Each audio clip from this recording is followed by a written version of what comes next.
প্রিয় শিক্ষার্থীবৃন্দ, আসসালামু আলাইকুম। আশা করি তোমরা সবাই অনেক ভালো আছো। আজকে আমি তোমাদেরকে তোমাদের যে পঞ্চম অধ্যায় পদার্থের অবস্থা ও চাপ, এই অধ্যায়টা নিয়ে একটু কথা বলবো। আমি জানি সামনে তোমাদের পরীক্ষা, তোমাদের অলরেডি সব ক্লিয়ার হয়ে আছে। আমি শুধুমাত্র মূল পয়েন্টগুলো তোমাদের সামনে আজকে তুলে ধরবো। তো কথা লম্বা না করে আমরা চলো সরাসরি ক্লাসে চলে যাই। এই অধ্যায়ের মূল টপিক কী, মানে এই অধ্যায়ের মূল টপিকগুলো হচ্ছে, একটা যদি বলি আমরা চাপ, তারপর হলো ঘনত্ব, তারপর যদি বলি প্লবতা, তারপরে যদি বলি আমরা প্যাসকেলের সূত্র, আর লাস্টে একটা যদি বলি তাহলে সেটা হলো আমাদের স্থিতিস্থাপকতা। স্থিতিস্থাপকতা। তো এই বিষয়গুলো যদি কেউ জানে তাহলে মোটামুটি আমাদের এই অধ্যায়ের আলোচনা কমপ্লিট। তো খেয়াল করো, চাপ, চাপ মানে হলো প্রেশার। প্রেশার কাকে বলে?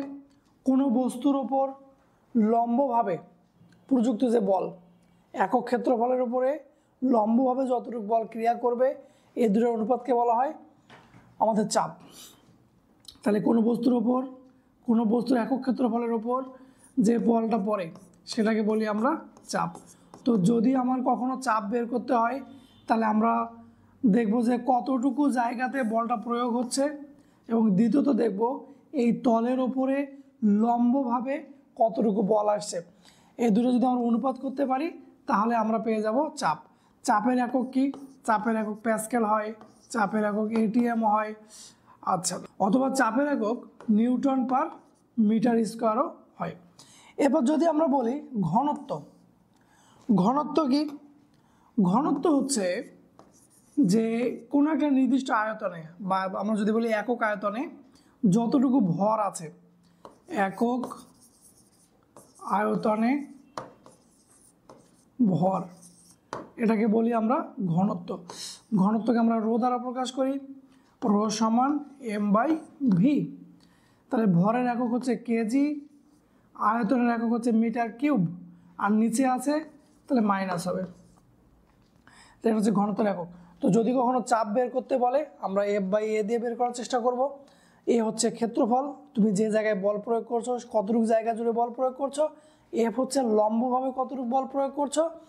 আর যদি ঘনত্ব বের করতে বলে তাহলে বস্তুর ভরকে তার আয়তন দ্বারা ভাগ করে দেব, অথবা যদি ভর বের করতে বলে ঘনত্বকে তুমি আয়তন দ্বারা গুণ করে দেবা, তাহলে তুমি পেয়ে যাবা বস্তুর ঘনত্ব।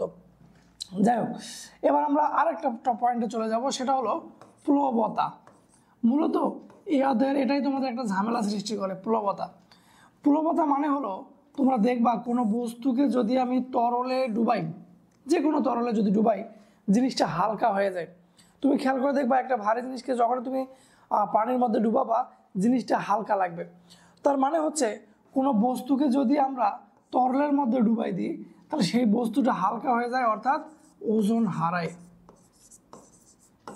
তো কোনো একটা বস্তু তরলে ডুবানোর পরে, কোনো একটা বস্তুকে তরলে ডুবানোর পরে সে যতটুকু ওজন হারায় সেটাকে আমরা বলবো প্লবতা। তাহলে প্লবতা মানে হলো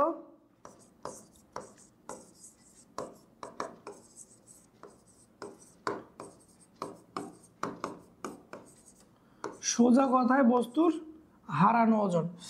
তো যদি তোমাকে প্লবতা বের করতে বলে তাহলে চোখ বন্ধ করে এই সূত্র ব্যবহার করবা, রো এল ভিএস জি। যখনই তোমাকে প্লবতা বের করতে বলবে বা কতটুকু ওজন হারাইলো এটা বের করতে বলবে, তুমি সরাসরি এই সূত্র ব্যবহার করবা, সেটা হলো রো এল ভিএস জি। আবার বলো, রো এল ভিএস জি, মনে মনে বলো, রো এল ভিএস জি, রো এল ভিএস জি। এখানে রো এল হলো লিকুইডের ঘনত্ব, তার মানে তুমি বস্তুটাকে যে তরলের মধ্যে ডুবাচ্ছ সেই তরলের ঘনত্ব। ভিএস হলো বস্তুর আয়তন, বস্তুর আয়তন। আর জি মানে আমরা জানি যে জি হচ্ছে 9.8। তাহলে এই তিনটা জিনিস যদি জানা থাকে তাহলে আমরা বস্তুর প্লবতা বা সে কতটুকু ওজন হারাইলো সেটা বের করতে পারবো। তো যদি তোমাকে বলে যে বস্তুটা কতটুকু ওজন হারাইলো তাহলে এটা বের করব। যদি বলে যে বস্তুর প্লবতা কত, তাহলে আমরা এটাই বের করব, সেটা কি রো এল ভিএস জি। আচ্ছা, এখন এই প্লবতা টপিক থেকে কি কি ম্যাথ আসতে পারে?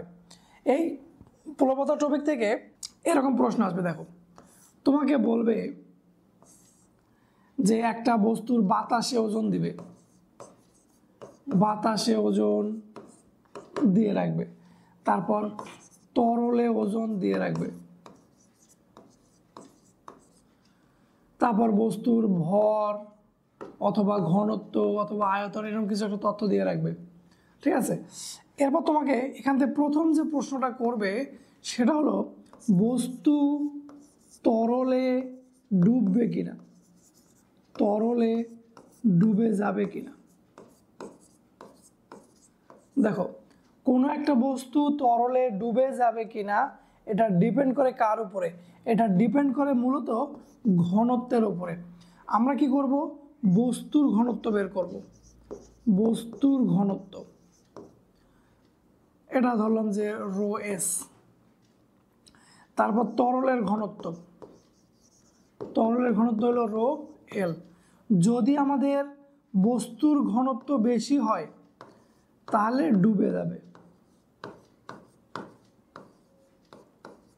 যদি আমাদের লিকুইডের ঘনত্ব বেশি হয়, ধরো লিকুইডের ঘনত্ব বেশি, তরলের ঘনত্ব বেশি, বস্তুর ঘনত্ব কম, তাহলে আংশিক ডুবে যাবে, মানে পুরোপুরি ডুববে না, আংশিক ডুবে যাবে। আর যদি এমনটা হয় যে ঘনত্ব সমান হয়ে গেছে তাহলে এটাকে বলা হয় নিমজ্জিত অবস্থায়, নিমজ্জিত অবস্থায়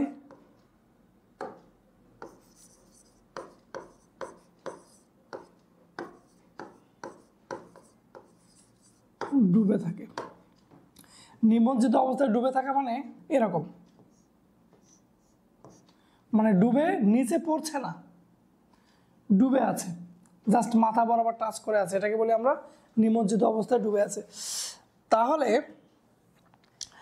তোমাকে যদি বলে বস্তু ডুবে যাবে কিনা, তাহলে তোমাকে উদ্দীপক থেকে কাহিনী করে তোমাকে এই দুইটা ঘনত্ব বের করতে হবে। যদি বস্তুর ঘনত্ব আর তলের ঘনত্ব জানা থাকে তাহলে আমরা বলবো বস্তু ডুববে বা ভাসবে। যদি বস্তুর ঘনত্ব বেশি হয় তাহলে বস্তু ডুবে যাবে, যদি তরলের ঘনত্ব বেশি হয় তাহলে বস্তু ভেসে থাকবে বা আংশিক ডুবে যাবে। 2 নম্বর প্রশ্ন দেবে যে কত শতাংশ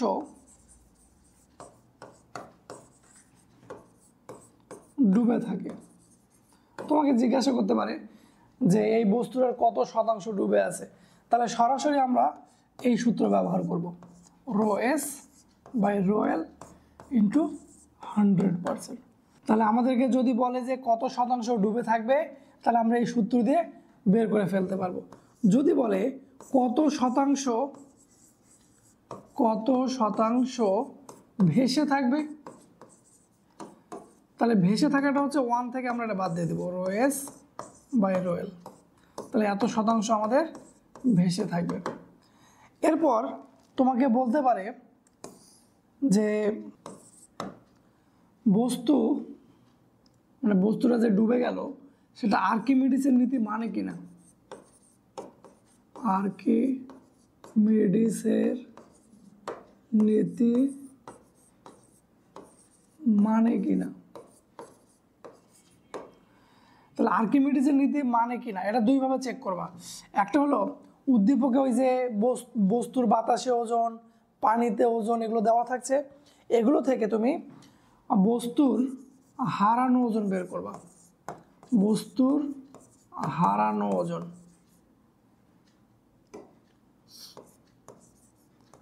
বস্তুর হারানো ওজন বের করবা। এরপর তুমি তোমাদেরকে যে প্লবতার আমি সূত্রটা শেখাইলাম, রো এল ভিএস জি, তরলের ঘনত্ব বস্তুর আয়তন জি, এটার মান বের করবা। যদি এই মান আর এই মান ইকুয়াল হয়ে যায় তাহলে আমরা বলবো আর্কিমিডিসের নীতি মানে। আরেকটা বিষয় মনে রাখবা, আর ন্যাচারাল প্রত্যেকটা ঘটনাতে আর্কিমিডিসের নীতি মানবে, ঠিক আছে। যাই হোক, 5 নম্বর প্রশ্ন তোমাকে এই টপিক থেকে দিতে পারে যে তোমাকে বলবে যে সোনাতে ভেজাল আছে কিনা, খাঁটি কিনা, বিশুদ্ধ তরল কিনা, মানে এই যে বিশুদ্ধতা তোমাকে যাচাই করতে দেবে।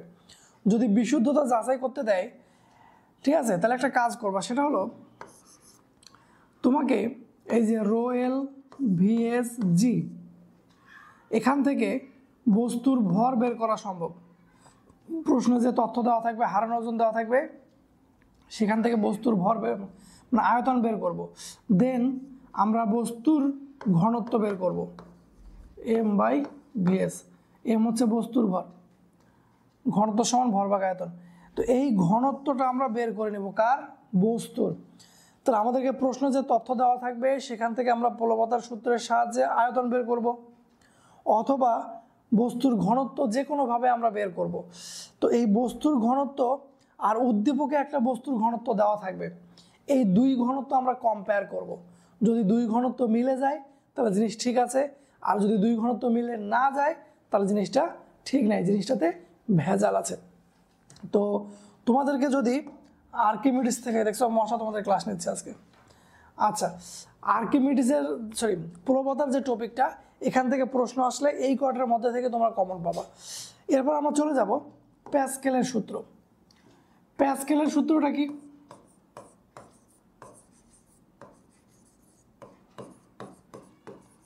প্যাসকেলের সূত্রটা হচ্ছে, এটা তরল বা বায়বীয় ক্ষেত্রে প্রযোজ্য, যে তরল বা বায়বীয় পদার্থের যে কোনো একটা জায়গায় যদি তুমি প্রেশার প্রয়োগ করো, তুমি যে কোনো একটা পয়েন্টে প্রেশার দিয়েছো, বাট এই প্রেশারটা ওই ভিতরে যে লিকুইড আছে সে এই পাত্রের সব পয়েন্টে, প্রত্যেকটা পয়েন্টেই প্রেশারটা তোমাকে ফেরত দেবে। তা তুমি কোনো একটা জায়গায় যদি প্রেশার দাও, সম পরিমাণ প্রেশার সে কী করবে? সব জায়গায় সাপ্লাই করবে। এটাকে বলা হচ্ছে প্যাসকেলের সূত্র। এটা আমরা আরও ভালো করে বুঝি আমাদের এই চিত্রটার সাহায্যে। তোমাদের বই এই চিত্রটা আছে, তোমার ম্যাথ মূলত এটা দিয়ে করে থাকো।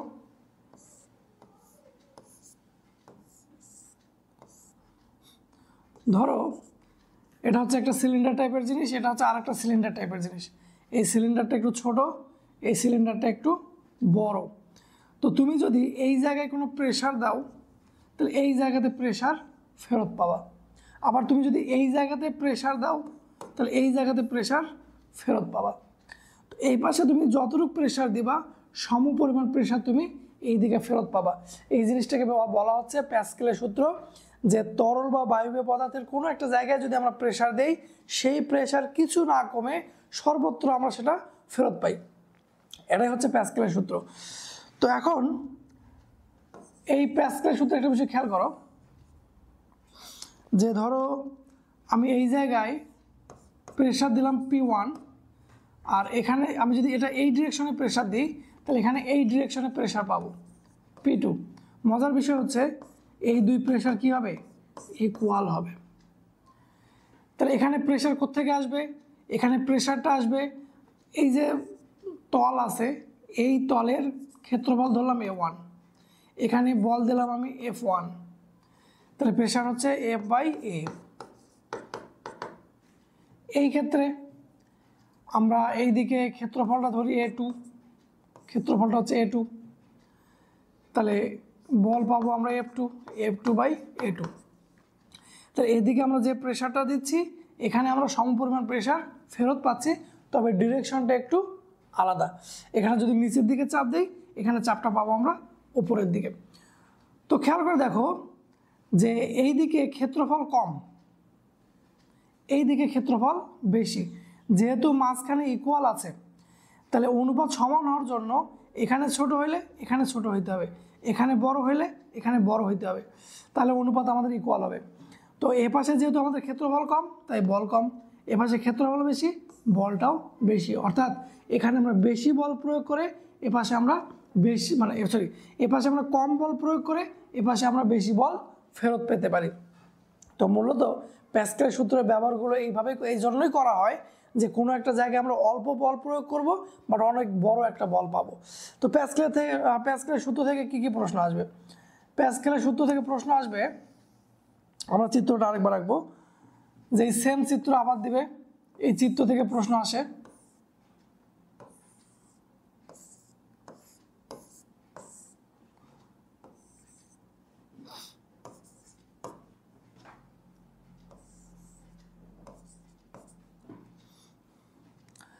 এটা হচ্ছে সিলিন্ডার 1, এটা হচ্ছে সিলিন্ডার 2। আমরা এই দিকে প্রেশার ক্রিয়েট করলাম, তাহলে সম পরিমাণ প্রেশার আমরা এই দিকে একটা পাবো। এখানে আমরা বল প্রয়োগ করলাম F1। বলটা কীভাবে প্রয়োগ করতে পারি? আমরা হাত দিয়ে চাপ দিতে পারি, ঠিক আছে। এখানে ধর একটা পিস্টন সিস্টেম করে আমরা এর উপর দিয়ে হাত দিয়ে চাপ দিলাম, তাহলে বল দেওয়া হলো। আবার এমনও করতে পারি, আমরা এই পিস্টনের উপরে কোনো একটা এম ভরের বস্তুকে রেখে দিলাম, তাহলে ওই বস্তুর যে ওজনটা হবে সেটা এখানে একটা বল তৈরি করবে। অর্থাৎ যে কোনোভাবে আমরা এই জায়গায় একটা বল ক্রিয়েট করব, তাহলে আমরা এই দিকে একটা বল পেয়ে যাব। তো এখান থেকে প্রশ্ন কী কী দেবে? তোমাকে বলবে যে F1 দিলাম এত, R1 এত, R2 এত, এখানে F2 এর মানটা কত। তাহলে আমরা সরাসরি এই সূত্রের ব্যবহার থেকে পরীক্ষায় প্রশ্ন পেতে পারি।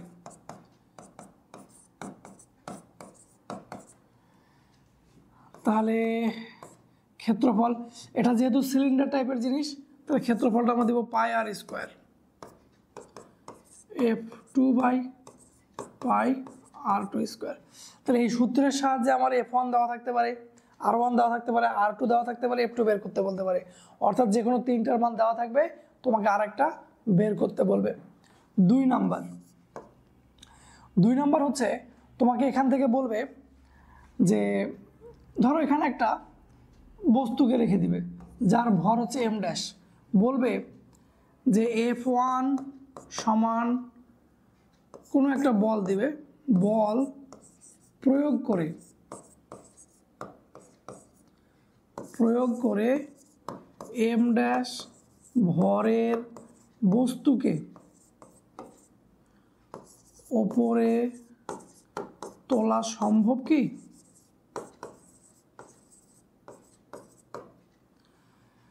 তাহলে আমরা কিভাবে করব? দেখো M ড্যাশ ভরের যে বস্তুটা আছে একে উপরে তুলতে হবে। তো একে উপরে তোলার জন্য আমাদের বল আসছে মূলত ওই যে F2 বলটা, এই বলটা এই ডিরেকশনে কাজ করছে। আর এই M ড্যাশ বস্তুর যে ওজন, সেই M ড্যাশ বস্তুর যে ওজন সেটা কাজ করছে নিচের দিকে। তো যদি F2 এর মানটা, আমরা এই সূত্রের সাহায্যে F2 এর মানটা বের করব, যদি F2 এর মানটা ওই বস্তুর ওজনের থেকে বেশি হয়, তাহলে আমরা বলবো যে হ্যাঁ ওই বস্তুকে তোলা সম্ভব। আর যদি F2 এর যে মানটা এটা এর ওজনের থেকে কম হয়, তাহলে কিন্তু সে আর তুলতে পারবে না। তাহলে এখান থেকে আমাদের সিকিউ হয়। আচ্ছা, এখান থেকে আরেকটা প্রশ্ন হবে। দেখো এখান থেকে আবার তোমাকে দিতে পারে এরকম, সেটা হলো যে তোমাকে বলবে এই যে তুমি বল প্রয়োগ করছো না, বল প্রয়োগ করার কারণে এই পিস্টনটা তো নিচে নামবে। ধরলাম যে L1 পরিমাণ নামলো, তাহলে এই পিস্টনটা যদি নিচে নামে, এই পানিগুলোকে শুদ্ধা তো সে নিচে নামাবে। তাহলে এই পানিগুলো যদি নিচে নামে যাবে কই? সেই পানিগুলো মূলত এইদিকে উপরে উঠবে। তো তোমাকে প্রশ্ন যেটা দেবে যে এইদিকে L1 পরিমাণ নামলো আর এইদিকে L2 পরিমাণ উঠলো, তোমাকে L1 আর L2-র মান যে কোনো একটা দিয়ে আর একটা বের করতে বলতে পারে যে ছোট পিস্টনে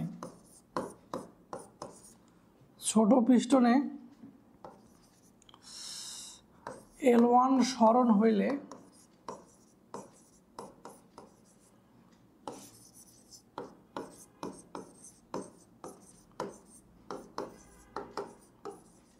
বড় পিস্টনে সরণ কত। তাহলে আমরা একটা কথা মনে রাখবো, আমাদের বাম পাশের কাজ আর ডান পাশের কাজ সবসময় সেম হবে। আমি এখানে যতটুকু কাজ করব এখানে ততটুকুই কাজ ফেরত পাবো। শক্তির নিত্যতার যে বিষয়টা, আমরা এ পাশে যে পরিমাণ কাজ করব এ পাশে সম পরিমাণ কাজ ফেরত পাবো। তাহলে বাম পাশের কাজ কত? বল ইন্টু সরণ। ডান পাশের কাজ কত? বল ইন্টু সরণ। F1 F2 কই পাবো? F1 F2 আমরা পাবো আমাদের এই সূত্র থেকে, প্যাসকেলের সূত্র থেকে। তাহলে F1 দেওয়া থাকলে F2 বের করা যাবে, L1 দেওয়া থাকলে L2ও বের করা যাবে এই সূত্র অনুসারে। এরপর তারা এটাকেই সূত্র বানিয়ে দিবে, মানে পরীক্ষায় প্রমাণ দিবে। তোমাকে বলবে যে দেখাও যে এটা কিন্তু ঘতে পর্যন্ত আসে, দেখাও যে ছোট পিস্টনে কাজ এবং বড় পিস্টনে কাজ একই, এটা প্রমাণ করতে দিবে। তাহলে আমরা ছোট পিস্টনের কাজ কি জানি? ছোট পিস্টনের কাজ হচ্ছে F1 L1। আচ্ছা, দুইটা বিষয়, যেহেতু এটা তরল তার এর অবশ্যই প্যাসকেলের সূত্র মেনে চলবে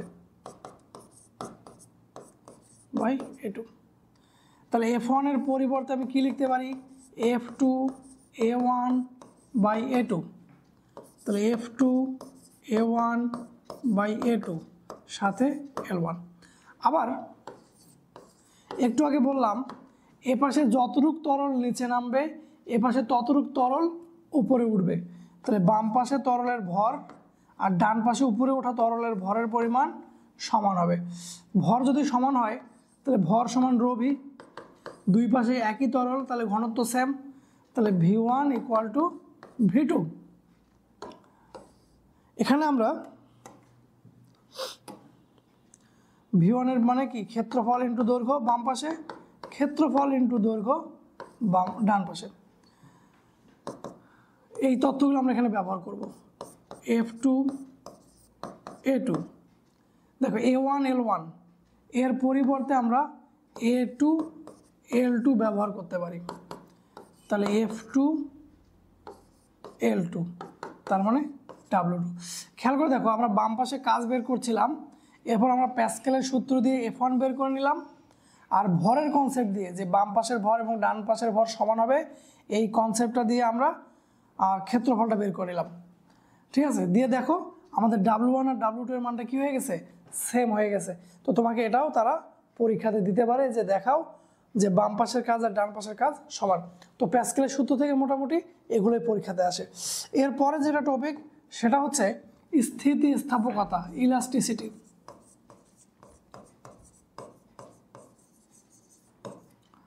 স্থিতিস্থাপকতা, তো বিষয় হচ্ছে এখানে আমরা হুকের সূত্রটা ব্যবহার করে থাকি।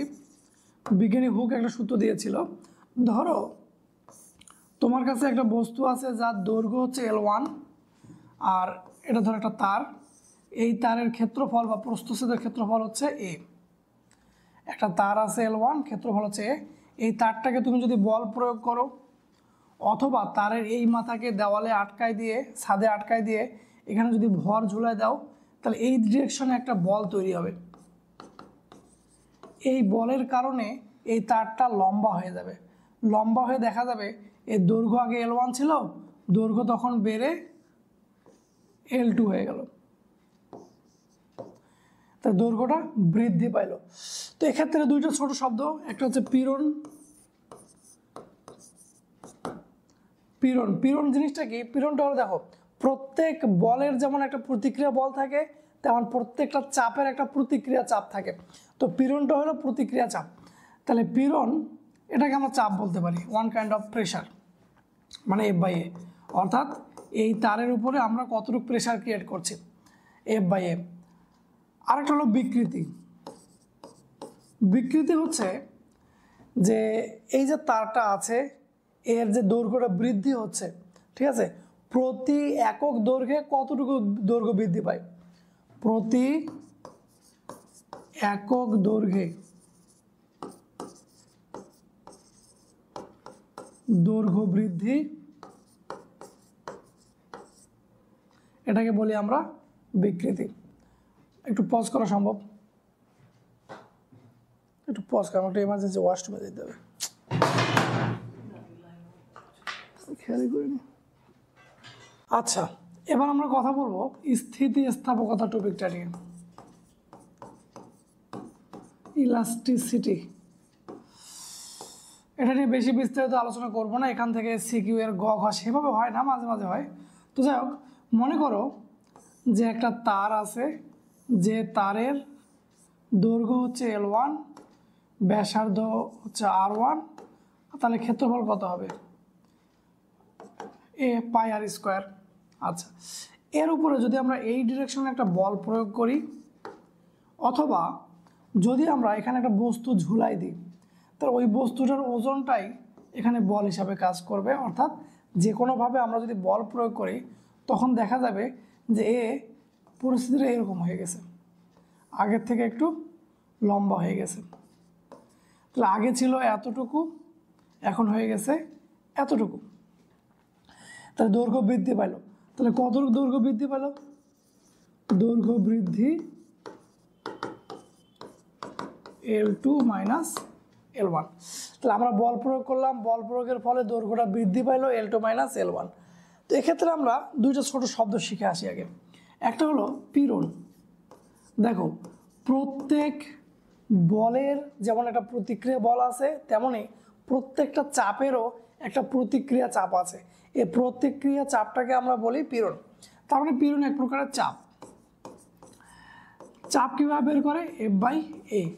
তাহলে আমরা এই তারের উপরে একটা বল প্রয়োগ করছি নির্দিষ্ট একটা জায়গায়, সো এখানে একটা পীড়ন প্রয়োগ করা হচ্ছে বা চাপ প্রয়োগ করা হচ্ছে। এরপর দেখো, আমাদের আগে জিনিসটি এত বড় ছিল। আমি তোমাদেরকে একটা ছোটো এক্সাম্পল দিই, যে ধরো আমার এই কাপড়টাকে যদি আমি টানি, তাহলে কাপড়টা কিন্তু আগে থেকে একটু লম্বা হয়ে গেল। তো প্রশ্ন হচ্ছে যে এই যে আগে তো স্বাভাবিক দৈর্ঘ্য এটা ছিল, এর কোন অংশটা বৃদ্ধি পেয়ে এত দূর আসলো? কথা হচ্ছে এর কোনো একটা নির্দিষ্ট অংশ লম্বা হয় নাই, এর প্রত্যেকটা অংশ একটু একটু করে বড় হয়েছে। অর্থাৎ এদের যে অণুগুলো আছে সবাই একটু একটু করে দূরে সরে গেছে। মানে এমনটা হয় নাই যে প্রথম অর্ধেক বেড়েছে, মাঝেরগুলো বাড়ে নাই, তারপর আবার বেড়েছে, এমনটা হয় নাই। সবাই একটু একটু করে বেড়েছে। ফাইনালি আমরা এত বড় একটা জিনিস দেখতে পাচ্ছি। তাহলে L1 দৈর্ঘ্য বৃদ্ধি, এটা হচ্ছে ΔL। তাহলে একক দৈর্ঘ্যে দৈর্ঘ্য বৃদ্ধি কত? ΔL/L1। এই জিনিসটাকে আমরা বলতেছি বিকৃতি। তাহলে আমাদেরকে যদি বলা হয় বিকৃতি কি, তাহলে আমরা বলবো প্রতি একক দৈর্ঘ্যে কোনো দণ্ডের যে দৈর্ঘ্য বৃদ্ধি পায় সেটাকে বলা হয় দৈর্ঘ্য বৃদ্ধি, দৈর্ঘ্য বিকৃতি। এরপর বিজ্ঞানী হুক একটা কথা বলেছে, সেটা হচ্ছে যে তুমি যতই পীড়ন প্রয়োগ করবা তুমি তত বেশি বিকৃতি পাবা, বা যত বেশি বিকৃতি ঘটাবা সেখানে তত বেশি পীড়নের সৃষ্টি হবে। তো পীড়ন আর বিকৃতি সমানুপাতিক। তো এই পীড়ন আমাদের দৈর্ঘ্য বরাবর হতে পারে, আয়তন বরাবর হতে পারে, ক্ষেত্রফল বরাবর হতে পারে, বিভিন্নভাবে হতে পারে। তো আমাদের বিজ্ঞানী টমাস ইয়ং ইনি এই সূত্রটাকে আরও একটু মডিফাই করেছেন। সেটা হচ্ছে যে দৈর্ঘ্য পীড়ন সমানুপাতিক, মানে ইনি শুধুমাত্র দৈর্ঘ্য বরাবর বিষয়টাকে গবেষণা করেছে। তাহলে পীড়ন মানে হচ্ছে F/A সমানুপাতিক ΔL/L1।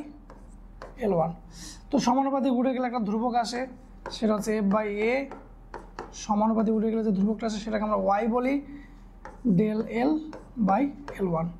তো এটাকে বলা হচ্ছে ইয়ংয়ের সূত্র। এখানে F হচ্ছে তুমি কতটুকু বল প্রয়োগ করলা, A হচ্ছে তারের প্রস্থচ্ছেদের ক্ষেত্রফল,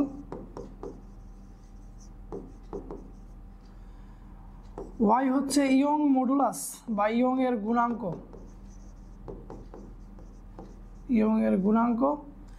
এই Y এর মানটা যত বেশি হবে ওই বস্তু তত মজবুত হবে। আচ্ছা, ΔL হলো দৈর্ঘ্য বৃদ্ধি আর L1 হলো যে আমাদের আদি দৈর্ঘ্য। তো মোটামুটি আমি যে কথাগুলো বললাম এগুলো তথ্য যদি তোমাদের জানা থাকে, ঠিক আছে, তোমরা ইনশাল্লাহ এই অধ্যায় থেকে প্রশ্ন অ্যান্সার করে আসতে পারবা। ধন্যবাদ সবাইকে।